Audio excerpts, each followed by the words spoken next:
স্ত্রীর চোখে যদি আপনি কখনো কান্না দেখেন, তাহলে সুন্নাহ কোন আমল করতে বলে? আপনি দেখতেছেন যে স্ত্রীর চোখ দিয়ে টপ টপ করে পানি পড়ছে, সুন্নাহ বলে নবীজি সাল্লাল্লাহু আলাইহি সাল্লাম তখন এই দুইটা আঙ্গুল দিয়ে, এই যে আমরা এখন যে দুইটা আঙ্গুল দেখাচ্ছি, আরবিতে এটার একটা নাম আছে।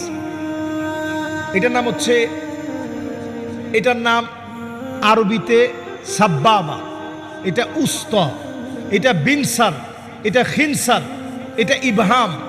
এই ইবহাম নামক আঙ্গুলটা দিয়ে নবীজি এইভাবে স্ত্রীদের চোখের পানিটা সরিয়ে দিতেন। ঠিক এইভাবে আদর করে স্ত্রীদের চোখের পানি সরিয়ে দিতেন এবং বলতেন যে কি জন্য তুমি কান্নাকাটি করছো আমাকে বলো।